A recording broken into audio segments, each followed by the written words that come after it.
Me acerco ante tu trono, bajaste el cielo aquí y hoy puedo clamar. Perseverad en la oración, velando en ella con acción de gracias. Colosenses 4:2.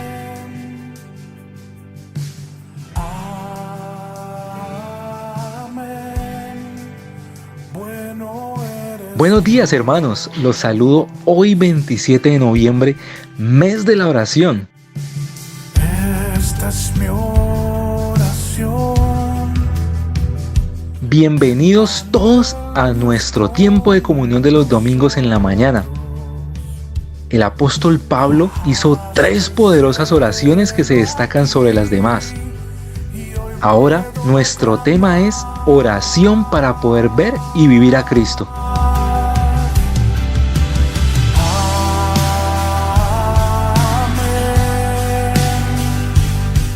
Buenos días, hermanos. Bendiciones para todos. Les invito a que en esta ocasión meditemos juntos con el tema oración para poder ver y vivir a Cristo. Padre, en el nombre de Jesús, gracias te damos por este tiempo. Gracias, Señor, porque hemos podido estar delante de ti, exaltando tu nombre. Ahora nuestro corazón está abierto, está dispuesto para ti, Señor. Recibe toda gloria, honra y honor. En el nombre de Jesús. Amén. Amén.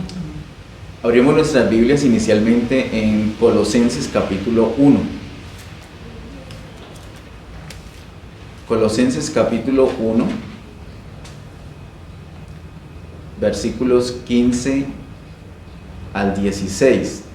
Vamos a mirar como varias escrituras, haciendo un panorama de lo que nos revela el apóstol Pablo en esta carta a los colosenses. Mientras todos nos ubicamos ahí, quiero recordarles que en febrero de este año, en el mes de santificación, estuvimos explorando varias cosas que nos revela Colosenses y también miramos cosas que nos revela Efesios, la carta del apóstol Pablo a los Colosenses y la carta del apóstol Pablo a los Efesios. Nuestra conclusión fue que el tema primordial de la carta a los Efesios es el misterio de Cristo, que es la iglesia. Y el tema primordial, cuando escribe a los Colosenses, es el misterio de Dios el Padre, que es Cristo. Así que el tema de Efesios es la iglesia y el tema de Colosenses es Cristo. Dijimos desde esa oportunidad en febrero que no hay ninguna otra carta, no hay ningún otro libro en la Biblia que nos revele más acerca de Cristo directamente como la carta del apóstol Pablo a los Colosenses. A pesar que solo tiene 4 capítulos, es muy densa en su información acerca del Señor Jesús, de revelarnos directamente a Cristo. De tal manera que Efesios nos habla de la iglesia, Colosenses nos habla de Cristo. Y hace 8 días y 15 días estuvimos enfocados precisamente en la carta del apóstol Pablo a los Efesios, viendo 2 oraciones muy importantes que él hace. En Efesios capítulo 1, el apóstol Pablo hace una oración cuando escribe allí a los Efesios acerca de la necesidad de poder ver la iglesia, una oración para poder ver la iglesia. Ese fue nuestro tema de hace 15 días. Y hace 8 días vimos en el capítulo 3 de Efesios cómo la oración del apóstol Pablo es más profunda, de más confrontación, porque es una oración para poder experimentar la iglesia. Capítulo 1 para poder ver, para poder ser iluminados, y capítulo 3 para ya tener la experiencia, para tener la vivencia de iglesia, para poder tener una vida de iglesia. Queridos hermanos, tenemos que orar por estos 2 motivos. Tenemos que orar continuamente que el Señor nos dé entendimiento, nos dé espíritu de entendimiento, de sabiduría para poder ver la iglesia, que ilumine los ojos de nuestro entendimiento para que podamos ver la iglesia en toda su dimensión. Pero también tenemos que orar para ser fortalecidos en nuestro hombre interior, de tal manera que tengamos común y corriente una vida de iglesia, porque eso somos miembros de un cuerpo, somos miembros de la iglesia del Señor, debemos comportarnos como tal. Si el Señor nos da esa fortaleza en nuestro espíritu, por el poder de su gloria, podemos tener una vida de iglesia. Ahora, cuando escribe a los colosenses, el tema es otro, el tema es Cristo. Y voy a hacer entonces un resumen muy rápido, es como un panorama, así como lo hicimos hace 8 días, respecto a la iglesia. Hoy vamos a hacerlo respecto a Cristo. Les había dicho Colosenses capítulo 1, versos 15 al 16, dice: Él es la imagen del Dios invisible, el primogénito de toda la creación, porque en Él fueron creadas todas las cosas, las que hay en los cielos y las que hay en la tierra, visibles e invisibles, sean tronos, sean dominios, sean principados, sean potestades. Todo fue creado por medio de Él y para Él. Entonces mira que en el verso 15 nos dice que el Señor Jesús es la imagen del Dios invisible. También nos dice que es el primogénito de toda la creación, y luego nos dice por qué. Es el primogénito de toda la creación porque en Él fueron creadas todas las cosas.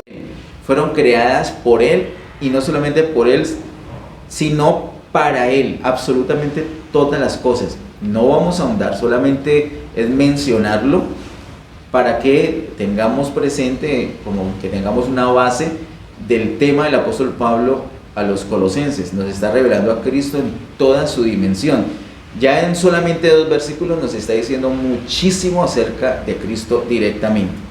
Miremos aquí en el mismo capítulo 1, el verso siguiente, el verso 17 dice: y Él es antes de todas las cosas, y todas las cosas en Él subsisten. Sigue hablando acerca de Cristo. Verso 18, continuemos hasta el 20. Él es la cabeza del cuerpo, que es la iglesia. Nos muestra que Cristo es la cabeza de la iglesia. Él que es el principio, el primogénito de entre los muertos, para que en todo tenga la preeminencia, por cuanto agradó al Padre que en Él habitase toda la plenitud. En Cristo habita toda la plenitud, y por medio de Él reconciliar consigo todas las cosas, así las que están en la tierra como las que están en los cielos, haciendo la paz mediante la sangre de la cruz. ¿Qué cosas se reconcilian por medio de Cristo? Absolutamente todas las cosas, y fuera de Cristo no hay ninguna reconciliación. Entonces, queridos hermanos, solamente hemos leído de los versos 15 a los versos 20 y ya hay muchísima revelación, mucho acerca de Cristo. Por supuesto que hay que ahondarlo. Yo creo, como le decía a Sara anoche, creo que nos podríamos quedar más de un año insistiendo, mirando detalladamente esta carta del apóstol Pablo a los colosenses. Yo tenía la pretensión de acostarme ayer temprano para lograr descansar, y quiero contarles que no pude hacerlo. Hoy a la 1 de la mañana paré, no terminé de preparar la prédica, sino que paré y dije: no, eso nunca se va a acabar. Voy a seguir a la 1, a las 2, a las 3, voy a seguir el lunes, martes, voy a seguir diciembre, voy a seguir enero, febrero, y no voy a acabar. Entonces simplemente lo que voy a hacer es parar hasta aquí, ya no más. Hermanos, es abrumador todo lo que se revela en este capítulo 1, en un solo capítulo, acerca del Señor Jesús. Miremos un poco más adelante, en el versículo 21 al 23, solamente lo quiero mencionar, habla acerca de la reconciliación. Hemos sido reconciliados con el Señor, habla de la redención. Versos 21 al 23. Verso 27, es ese verso que es tan amado y conocido, dice: a quienes Dios quiso dar a conocer las riquezas de la gloria de este misterio entre los gentiles, que es Cristo en vosotros, la esperanza de gloria. Y me gusta como lo dice el apóstol Pablo, él es muy cuidadoso en utilizar los artículos. Utiliza el artículo definido la esperanza de gloria. Cristo en nosotros es la esperanza de gloria. Así que fuera de Cristo en nosotros, ¿qué esperanza de gloria tiene la iglesia? Nada. El mundo puede tener la esperanza en cualquier cosa, la religión también, en cualquier cosa. Los religiosos pueden tener esperanza en lo que sea. De hecho, son vanas esperanzas, pero nosotros, una esperanza cierta, pero solamente es Cristo en nosotros, esa esperanza de gloria. Ni siquiera afuera, ni siquiera, queridos hermanos, esto es muy delicado, ni siquiera en los cielos, sino Cristo en nosotros, la esperanza de gloria. Acerca de esto profundizamos bastante en febrero. Te animo a que repases esas prédicas que gracias al Señor las hemos podido publicar en nuestro canal de YouTube. Bueno, hasta aquí digamos ese panorama general solamente en el capítulo 1. Si vamos al capítulo 2, allí nos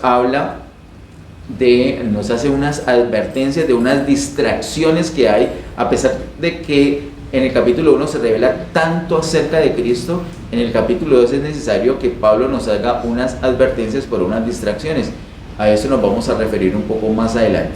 En el capítulo 3 hay un proceso, todo un proceso que inicia por enfocar las cosas de arriba, por enfocar la vida que tenemos en Cristo y morir a todo lo terrenal para poder experimentar todo lo que en el capítulo 1 se nos dijo acerca de Cristo. ¿Cuál es el estorbo? Lo que está presentado en el capítulo 2. Así que teniendo en cuenta el capítulo 1 y el capítulo 2, podemos proyectarnos al capítulo 3 para tener la experiencia.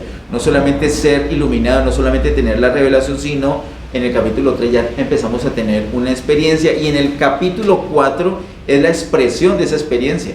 El capítulo 4 es el resultado. En el capítulo 4 es donde se glorifica al Señor plenamente, porque lo estamos expresando completamente. Este es como el panorama de Colosenses, de la preciosa carta del apóstol Pablo a los Colosenses, donde se nos revela a Cristo.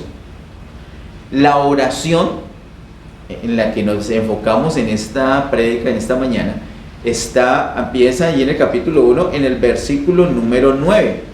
Dice Colosenses capítulo 1, verso 9, vamos a leer hasta el verso 11. Dice: por lo cual también nosotros, desde el día que lo oímos, no cesamos de orar por vosotros y de pedir que seáis llenos del conocimiento de su voluntad en toda sabiduría e inteligencia espiritual, para que andéis como es digno del Señor, agradándole en todo, llevando fruto en toda buena obra y creciendo en el conocimiento de Dios, fortalecidos con todo poder conforme a la potencia de su gloria, para toda paciencia y longanimidad. Hasta allí vamos a mirar, es como la primera parte de la oración.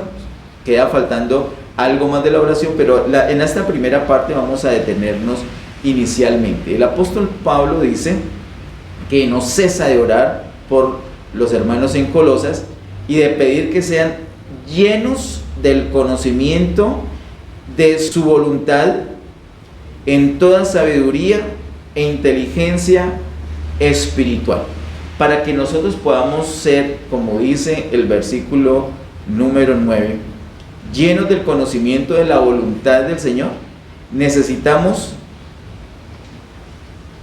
sabiduría e inteligencia espiritual. Quiero que note que esa expresión espiritual está calificando no solamente a la inteligencia, sino a la sabiduría. No es por una revelación espiritual, de hecho lo es, pero quiero decir, es más sencillo, es muy natural por la gramática como está construido esa frase. Dice: seáis llenos del conocimiento de su voluntad. Luego dice: en toda sabiduría e inteligencia. Así que esa toda está calificando tanto a la sabiduría como a la inteligencia, y esa palabra espiritual también está calificando ambas cosas, está calificando a la sabiduría y la inteligencia. Hace 8 días hablamos un poquito acerca de lo que sucede en nuestro espíritu, y cuando somos fortalecidos en nuestro hombre interior, es decir, en nuestro espíritu, la presencia del Señor se irradia hasta nuestro corazón, hasta toda nuestra alma. Entonces toma control de nuestros pensamientos, toma control de nuestras emociones y toma control de nuestra voluntad. Entonces Cristo habita también en nuestro corazón y no solamente en nuestro espíritu. Aquí hay algo parecido, aquí hay algo muy relacionado: sabiduría e inteligencia. La sabiduría espiritual es gracias a ese órgano llamado espíritu. Con el espíritu es que nosotros recibimos revelación de Dios. Dios nos revela por su espíritu a nuestro espíritu. Así que esa sabiduría espiritual es propia de nuestro espíritu. Cuando dice inteligencia espiritual, ya no es de nuestro espíritu, sino que tiene que ver con nuestra mente. Pero no cualquier mente, sino una mente ya renovada. Una mente que ya ha experimentado, ha disfrutado ese proceso mencionado en la oración del apóstol Pablo que vimos hace 8 días en Efesios capítulo 3. Es decir, somos fortalecidos en nuestro hombre interior y entonces Cristo habita en todo nuestro corazón, afectando, por supuesto, positivamente nuestra mente. Llena nuestra mente de su presencia, toma control total de nuestra mente renovada, y ahora ya podemos hablar de una inteligencia espiritual. Con nuestra sabiduría espiritual nosotros recibimos revelación. ¿Y ahora qué vamos a hacer con esa revelación? Ahí es donde se necesita la inteligencia espiritual, es decir, una mente renovada, llena del Señor, para que podamos interpretar y saber qué vamos a hacer con eso que el Señor nos ha revelado a nuestro espíritu. Y nuestra mente empieza a darle ya las instrucciones a nuestro cuerpo de lo que debemos hacer. Debes orar, debes perdonar, debes predicar, debes callar, debes viajar, debes evitar, etcétera, etcétera. Entonces, el deseo del apóstol Pablo, como dice el verso 9, es: no cesamos de orar por vosotros y de pedir que seáis llenos del conocimiento de su voluntad en toda sabiduría e inteligencia espiritual. Verso 10, ahí está el propósito: para que andéis como es digno del Señor, agradándole en todo, llevando fruto en toda buena obra y creciendo en el conocimiento de Dios. Hay un deseo muy especial del Señor, y es que andemos como es digno del Señor, agradándole en todo. Y quiero apelar al recuerdo, al estudio juicioso de ustedes, a que son retenedores de la palabra de Dios, para hacerles esta pregunta. ¿Tienen algún recuerdo en los evangelios cuando el Señor, el Padre Celestial, haya expresado públicamente que hay algo que le agrada mucho, así como dice en el versículo 10, algo que Él diga: esto me encanta, me gusta lo que veo? ¿Tienen algún recuerdo en los evangelios? Pues cuando Él dice: este es mi hijo amado en quien tengo complacencia. Total, hermana Ángela, ¿cierto, pastor Ariel? Cuando allí vamos a leer la escritura, por favor, vamos por favor a Mateo capítulo 3, verso 17. Mateo capítulo 3, verso 17. Dice: y hubo una voz en los cielos que decía: este es mi hijo amado en quien tengo complacencia. Si hay algo en lo que se complace el Padre Celestial, es en su Hijo amado. Mateo 3:17. Así que si hay algo que nosotros debemos reflejar en este momento para que el Padre, para poder agradar al Padre, es precisamente al Hijo. Cuando nosotros expresamos al Hijo, cuando nosotros somos como el Hijo, entonces el Padre va a decir: este está andando como me agrada. Va a mirar y digo: ese es mi hijo que tengo complacencia, pero no en un Orlando, sino en el Cristo que ve en el Orlando. Es en ese hijo amado, en el Señor Jesús, que ve manifestado, que ve expresado en nuestra vida, en el que el Señor se puede deleitar. De la misma manera sucedió también en Mateo capítulo 17. Quiero que leamos la escritura. Mateo capítulo 17, verso 5. Dice Mateo 17, verso 5: mientras él aún hablaba, una nube de luz los cubrió, y he aquí una voz desde la nube que decía: este es mi hijo amado en quien tengo complacencia, a él oíd.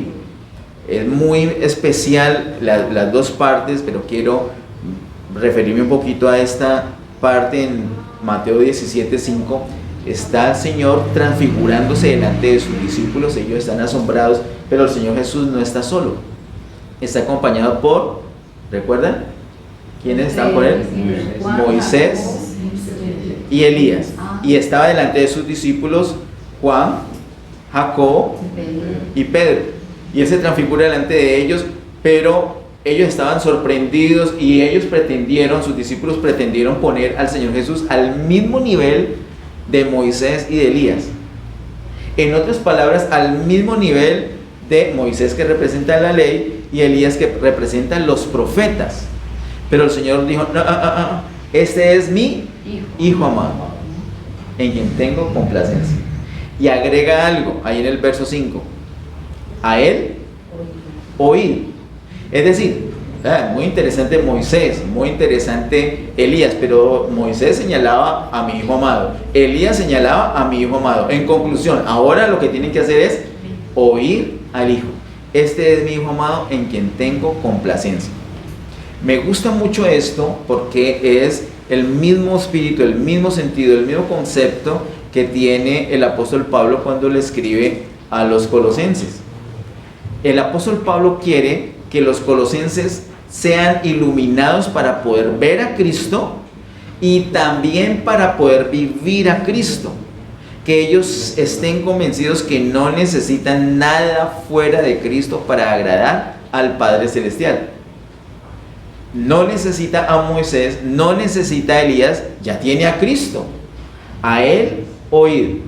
No es en Moisés, no es en Elías, es en Cristo en quien tengo complacencia. Nosotros no debemos depender de Moisés, no debemos depender de Elías, debemos depender de Cristo. Debemos manifestar a Cristo. En esto es que el Señor se complace. Muy bien. Con esta idea quiero que volvamos, por favor, a Colosenses capítulo 1, donde estábamos ubicados. Colosenses capítulo 1, versos 9 al 11. Dice el verso 10: para que andéis como es digno del Señor, agradándole en todo, llevando fruto en toda buena obra y creciendo en el conocimiento de Dios. Llevando fruto en toda buena obra. Y allí, cuando aparece la palabra obra, siempre nosotros debemos tener un equilibrio. Siempre. Porque tenemos la tendencia, pues una tendencia religiosa, es por nuestro trasfondo, de hacer obras. Incluso cuando hemos pecado, tratamos de portarnos mejor que el promedio. Mejor que el promedio de nuestros últimos días. Ese día oramos más, somos más piadosos, tratamos con más dulzura a las personas, somos más pacientes, como tratando con obras, con nuestro esfuerzo de compensar el pecado que hemos cometido. Y eso no tiene sentido, eso es un engaño. Si hemos pecado, lo que tenemos que hacer es confesarlo para que el Señor, con lo que sí es, con su sangre nos lave, nos limpie de todo pecado. Así que cuando se trata de obras tenemos que tener un equilibrio.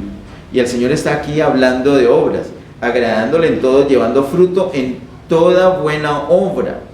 Esa buena obra tenemos que entenderla como el apóstol Juan nos explica en Juan capítulo 15, verso 5. Voy a leer esa escritura.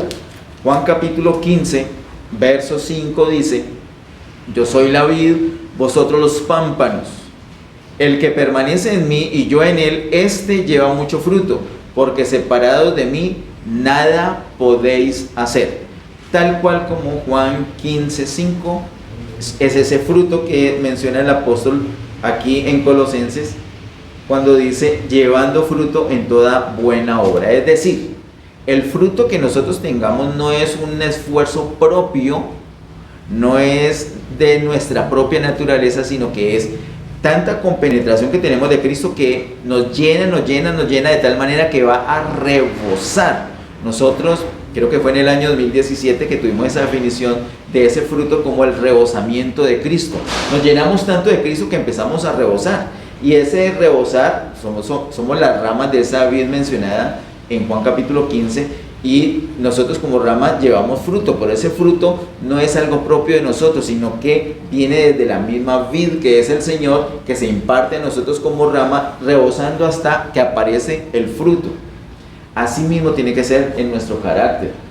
No, si nosotros somos por naturaleza amables, entonces de pronto vamos a tener una confianza en nuestra vida humana, en nuestra amabilidad humana, y no nos vamos a apoyar en Cristo.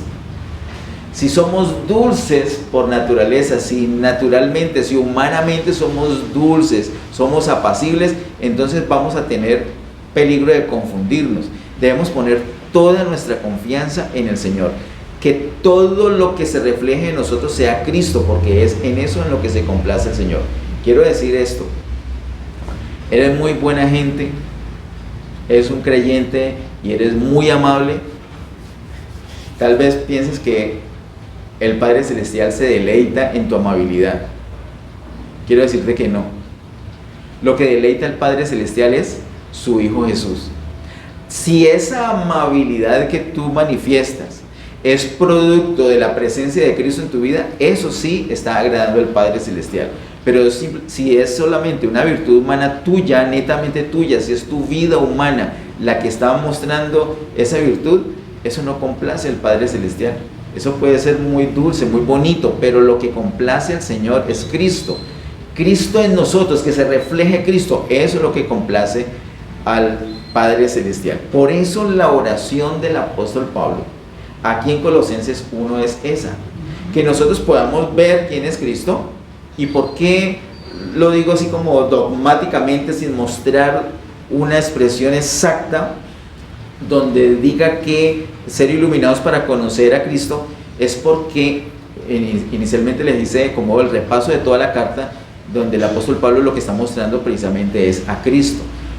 Ser iluminados del conocimiento del Señor es ser iluminados acerca de Cristo, y no solamente ser iluminados para ver a Cristo, sino para andar agradándole al Señor, es decir, para poder vivir a Cristo.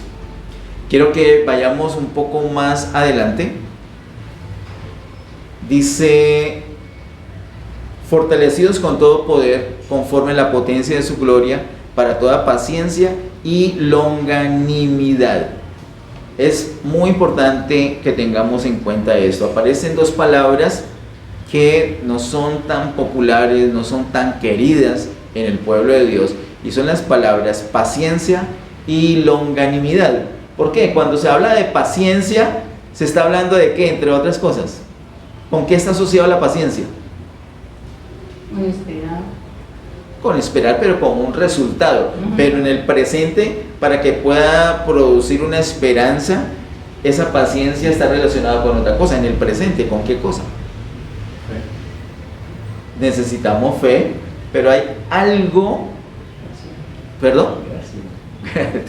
Todo lo que han dicho es correcto. Pero todo eso, mire que si hablamos de esperanza, eso es dulce, es bonito. Fe, sí que es cierto. Gracia, por supuesto. Pero hay algo que no es tan sabroso, algo que no es dulce, algo que es incómodo, algo que no quisiéramos, pero que está estrechamente asociada a la paciencia, y es la prueba. Completamente. Completamente. Precisamente la paciencia es la fortaleza, la capacidad de aguantar. Una buena definición, ¿qué es paciencia? Es la capacidad de aguantar.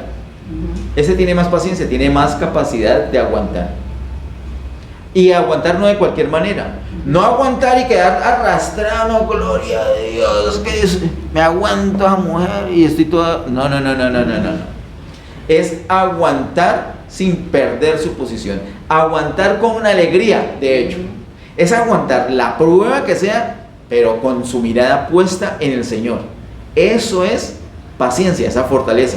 ¿Y qué es longanimidad? Más allá de la paciencia. Más duro todavía. Es una prueba, pero que se ha alargado mucho. Mire, uno necesita paciencia para una situación como la que vivió el pastor Ariel y Hermila recientemente. ¿Cuánto tiempo duró eso tan crítico? Porque yo los veo ahora muy bien. Ni siquiera le pusimos una silla especial hoy, le pusimos cualquier silla ya. Como un mes. Sí. Pongámosle un mes. Un mes. Ahí se necesitaba paciencia. Pero ¿qué tal que esa situación se hubiera prolongado 1 año y medio? Por favor. Muy duro. Y les ha tocado, ¿no? Les ha tocado no solamente saber qué es paciencia, sino saber qué es longanimidad. Sí, señor. Que Dios nos permite la prueba más allá, juntamente con la prueba da la salida. Entonces, cuando se prolonga mucho la prueba, ya no es paciencia, sino longanimidad. Entonces, la longanimidad es la fortaleza para aguantar más tiempo sin perder la posición. Seguimos alabando al Señor, seguimos con nuestra mirada puesta en el Señor. Dice el verso 11: fortalecidos con todo poder, conforme a la potencia de su gloria, para toda paciencia y longanimidad. Hace 8 días veíamos que esa fortaleza, dice, eso que nos fortalece, ese poder que nos fortalece en nuestro hombre interior, era para poder experimentar, para poder vivir a Cristo, para que Cristo habitara en nuestro corazón. Aquí está diciendo que somos fortalecidos con ese poder para toda paciencia y longanimidad. Hermanos, no desista, no tire la toalla. ¿Está que tira la toalla? ¿Está que renuncia a su llamado? ¿Está que ya no quiere saber más del propósito del Señor? Necesitas paciencia. O de pronto has tenido paciencia, pero ya lleva mucho tiempo esa prueba y se te está agotando. Necesitas longanimidad. ¿Cómo tener paciencia y longanimidad? Por la fortaleza que nos da el Señor. Fortalecidos con todo poder conforme a la potencia de su gloria.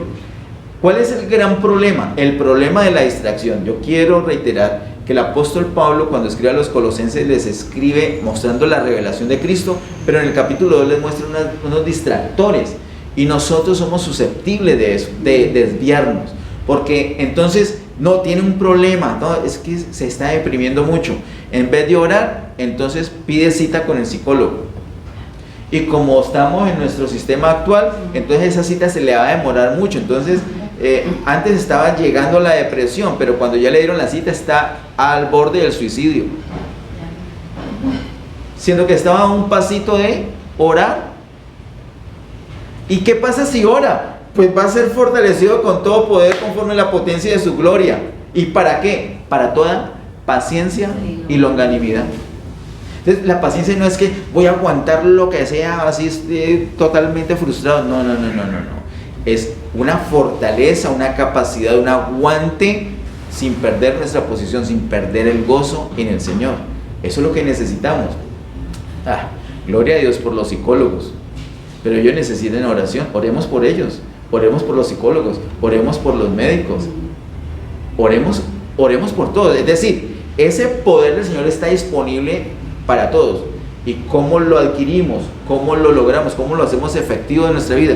Mira, el apóstol Pablo está diciendo, él no paraba de orar. Oremos, hermanos, oremos para poder ver y vivir a Cristo.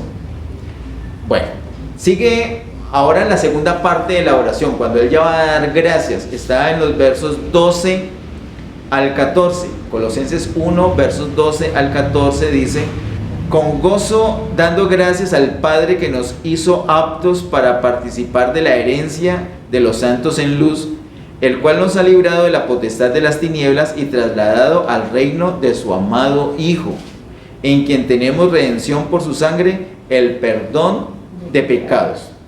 Acá el apóstol Pablo está terminando con una acción de gracias, con una alabanza. Qué bueno terminar nuestra oración así, pero no cambia de tema. Él completa la oración y sigue enfocado en orar para poder ver y vivir a Cristo. Dice el verso 12: con gozo dando gracias al Padre que nos hizo aptos para participar de la herencia de los santos en luz. Ahorita me voy a referir a eso de herencia de los santos en luz. Pero ¿cómo nos hizo aptos? Dice el verso 13: el cual nos ha librado de la potestad de las tinieblas y trasladado al reino de su amado Hijo, en quien tenemos redención por su sangre y el perdón de pecados. El Padre Celestial, para que nosotros fuéramos aptos, Él nos hizo aptos para participar de la herencia de los santos en luz. ¿Qué hizo para eso? Nos libró de la potestad de las tinieblas.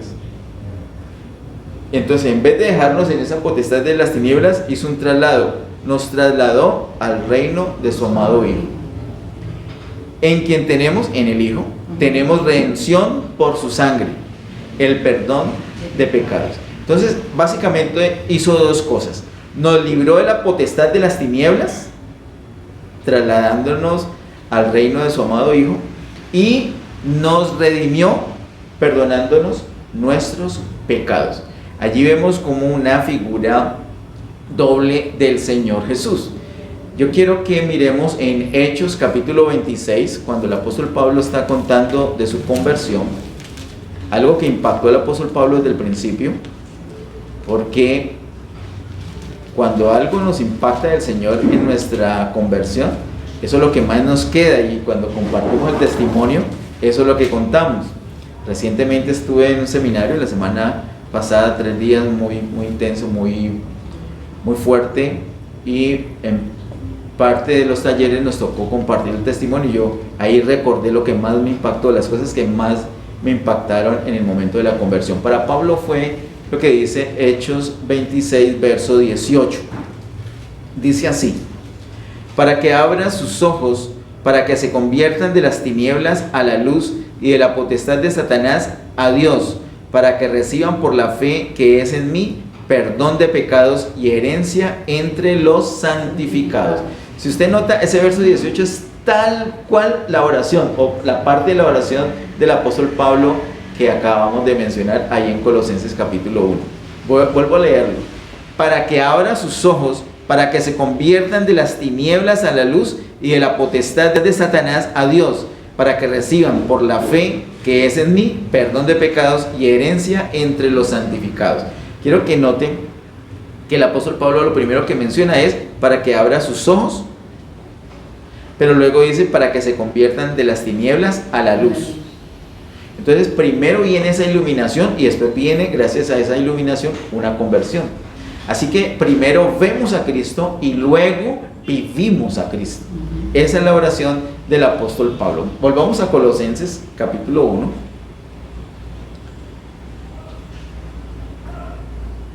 Les decía que hay como dos facetas mencionadas acá acerca del Señor Jesús, porque habla de, verso 3, el cual nos ha librado de la potestad de las tinieblas. Ahí habla de una confrontación del reino de luz con el reino de tinieblas, el reino del Señor contra el reino de Satanás. Recordemos que el Señor Jesús es vencedor. Amén. Él es el león de la tribu de Judá que ha vencido. Pero recordemos que luego dice el verso 14, en quien tenemos redención por su sangre, el perdón de pecados. Allí ya no tenemos la figura del león vencedor, sino del cordero que fue inmolado. Acompáñame por favor y lo recordamos en Apocalipsis capítulo 5, versos 5 y 6. Apocalipsis capítulo 5, versos 5 y 6 dice: y uno de los ancianos me dijo, no llores, he aquí que el león de la tribu de Judá, la raíz de David, ha vencido para abrir el libro y desatar sus 7 sellos. Y miré, y vi que en medio del trono y de los 4 seres vivientes y en medio de los ancianos estaba en pie un cordero como inmolado, que tenía 7 cuernos y 7 ojos, los cuales son los 7 espíritus de Dios enviados por toda la tierra. La figura del Señor Jesús, cordero, león, o león, cordero, ese es el Señor Jesús. Eso es lo que Pablo está mostrando en los Colosenses. Eso es lo que quiere el apóstol Pablo que nosotros podamos ver, pero no solamente que podamos ver, sino que podamos experimentar. Dice el versículo 12: con gozo dando gracias al Padre que nos hizo aptos para participar de la herencia de los santos en luz. Vamos a enfocarnos en esa expresión y con esto terminamos por esta mañana. Con gozo dando gracias al Padre que nos hizo aptos para participar de la herencia de los santos en luz. Otras versiones en vez de herencia habla de porción, que es equivalente, es lo mismo. Es una figura muy conocida para los judíos, pero que para nosotros los no judíos también tiene que ser conocida y la tenemos que disfrutar igual. Nosotros somos parte de la misma nación, nosotros somos el Israel, nosotros somos el pueblo del Señor, somos la nación que el Señor inició con Abraham. Nosotros somos descendientes, y no es metáfora, es literal, solamente que no es por la carne, sino por el Espíritu, por la fe. Somos descendientes de Abraham, somos hebreos, somos cruzadores, somos de la misma nación. Todas las bendiciones sobre Abraham están también sobre nosotros. Nosotros tenemos la bendición garantizada. Nosotros también tenemos garantizado que somos bendición para todas las familias de la tierra. Todo eso está sobre nosotros. Tenemos todas las bendiciones de Abraham, todas las bendiciones del pueblo de Dios. Tenemos una tierra, una herencia, una porción.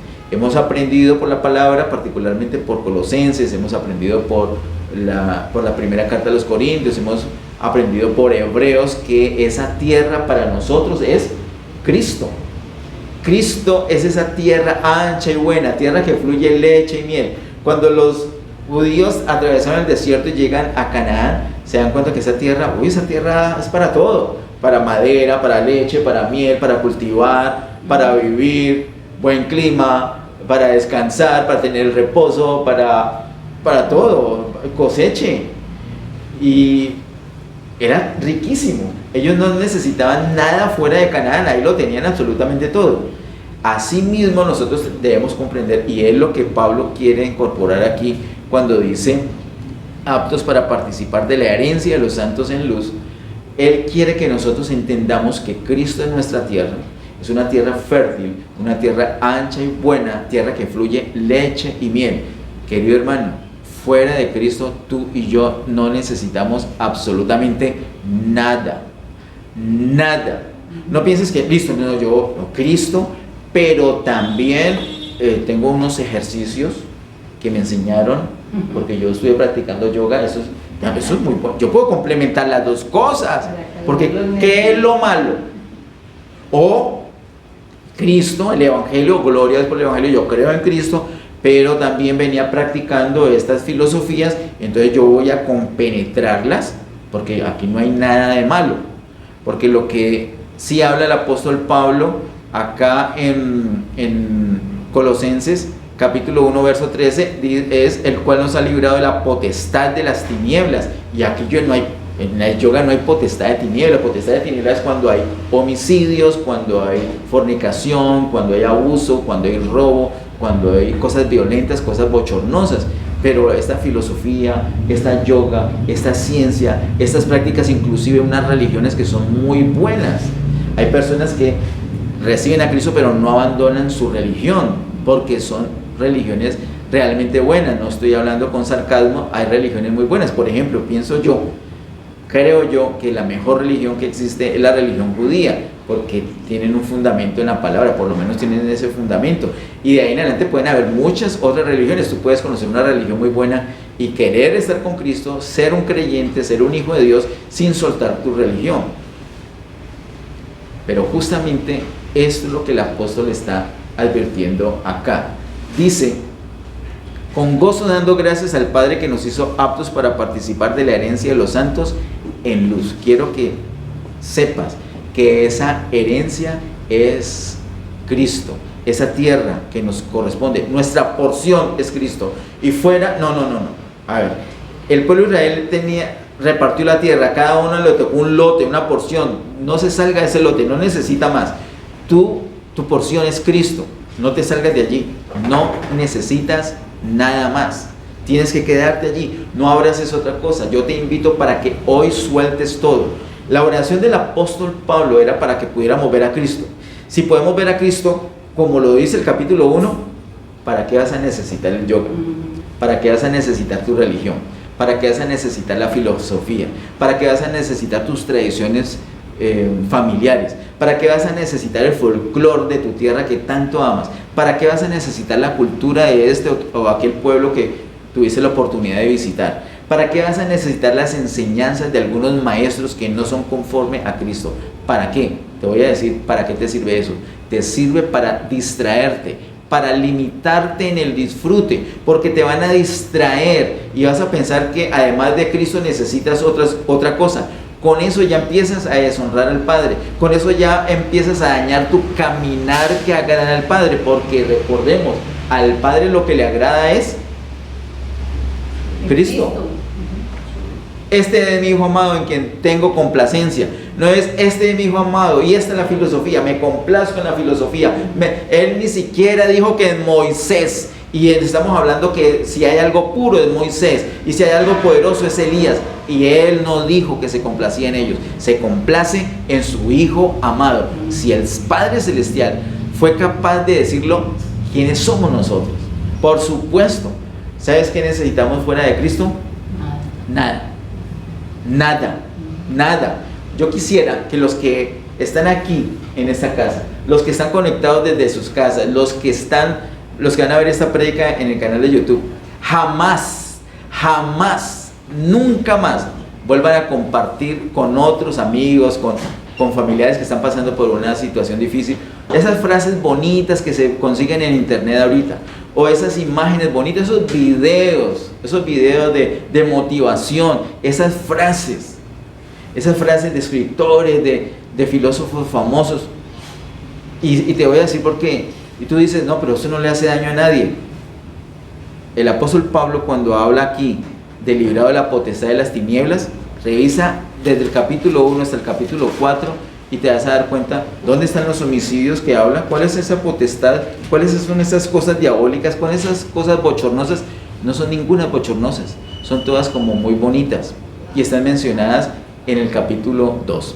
Quiero que me acompañes allí. Colosenses capítulo 2, verso 8 y 10. Mientras te ubicas allí, completo mi idea. Yo quisiera que desde hoy nunca más pusieras en tu estado frases.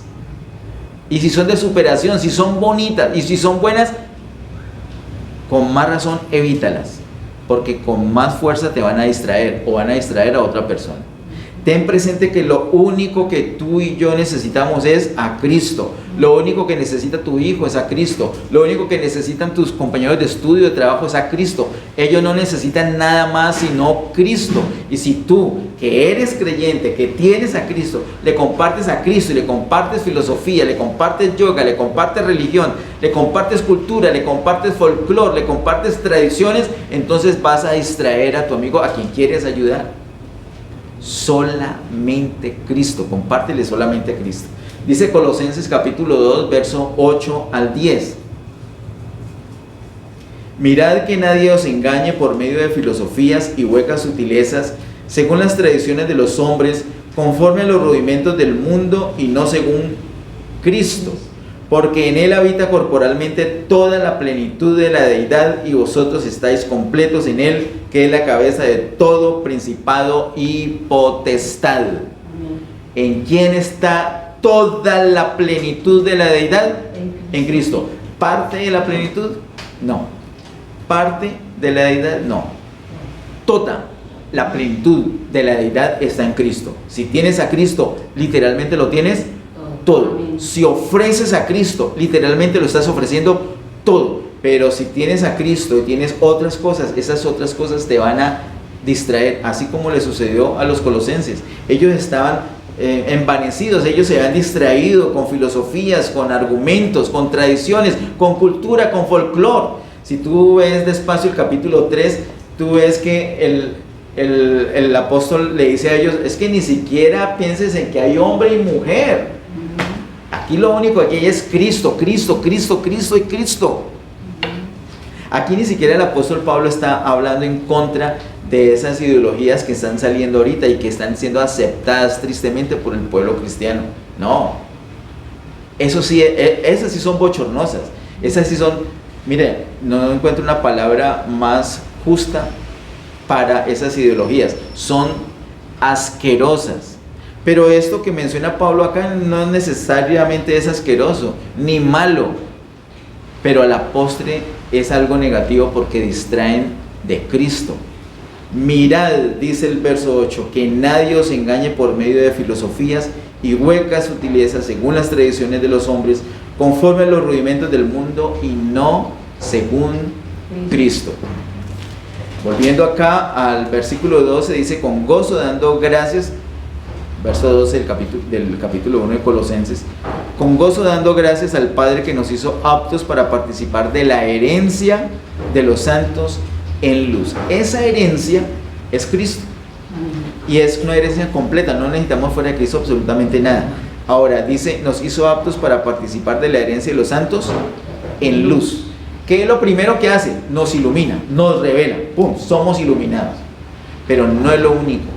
Porque, como vimos hace 8 días, es fácil salirse de ese ambiente.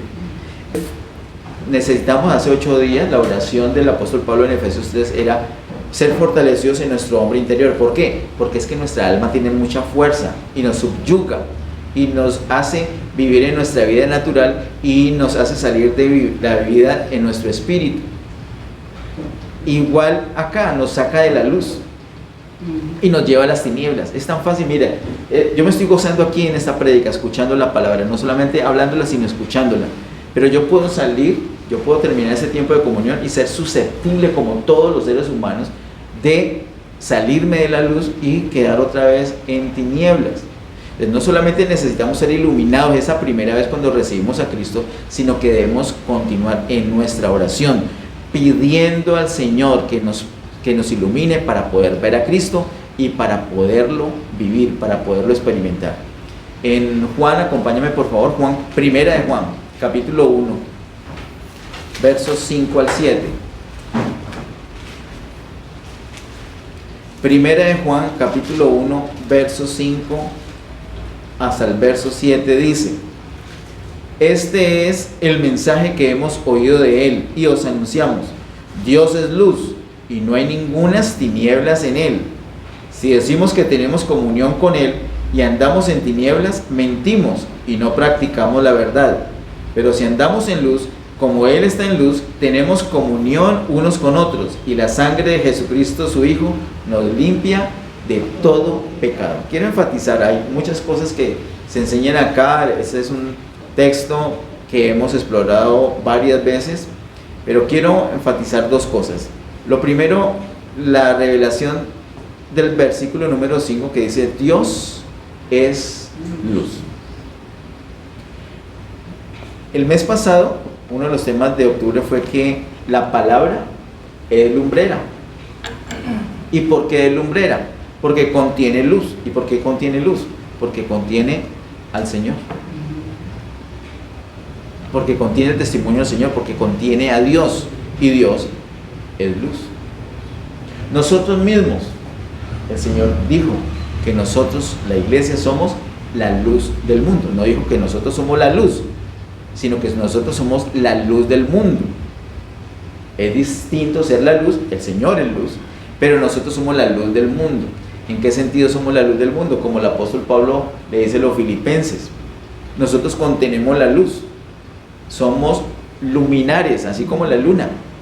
No tiene luz propia, pero la refleja. Asimismo nosotros tenemos a Dios que es luz, entonces lo reflejamos. Todo lo que tiene que ver con el Señor es luz, y todo lo antagónico, todo lo que no es del Señor, es tinieblas. No algunas cosas, todo. Lo feo es tinieblas, pero si hay cosas bonitas, también son tinieblas. Si no son del Señor, son de las tinieblas. No hay un término medio. Y eso es lo que el apóstol Pablo intenta que los colosenses puedan entender, que ellos puedan ver a Cristo y de ver que Él es suficiente, entonces no tengan que buscar nada más, no experimenten, no busquen experimentar nada más, sino solamente a Cristo, el Señor en luz. Por eso ese llamado, como dice en Colosenses capítulo 1, voy a leerlo ya para terminar. Colosenses capítulo 1, verso 12: con gozo, dando gracias al Padre que nos hizo aptos para participar de la herencia de los santos en luz. Ahí es que participamos nosotros, participamos de esa herencia, pero tenemos que hacerlo en luz. Si no lo hacemos en luz, no lo podemos hacer. Una muestra que nos da Primera de Juan, capítulo 5, verso 7, que es el otro asunto que quería enfatizar de esa escritura, es que una prueba de que estamos en luz es que estamos en comunión. Cuando no podemos disfrutar comunión, hay algo raro. Ese es un síntoma, es una alerta. Cuando no queremos tener comunión con los hermanos, ahí el Señor nos está mostrando una alerta. Hay un problema, no es normal. Tenemos que tener cuidado, tenemos que orar para ser iluminados. Si hay algo que rompa la comunión, tenemos que resolverlo. Tenemos que volver pronto a la comunión, porque ahí es donde podemos nosotros disfrutar a plenitud nuestra herencia que es Cristo. Padre, en el nombre de Jesús, gracias Señor te damos por este tiempo, gracias por tu gran amor, por tu misericordia. Amado Señor, estamos delante de ti, Señor. Queremos que tú nos permitas, que tú nos ilumines y nos fortalezcas para poder ver y vivir a Cristo. Señor, Queremos vivir esa realidad de Colosenses 3, 4, que Cristo es nuestra vida. Fuera de Él no queremos y no necesitamos absolutamente nada. Ayúdenos, Señor, a ver esto y a vivir esto. Ayúdenos a vivir a Cristo como lo que es nuestra vida. Te lo pedimos, Señor, en el nombre de Cristo Jesús. Y a ti, solamente a ti, toda gloria, honra y honor por siempre. En el nombre de Jesús. Amén. Amén. Que Dios les bendiga.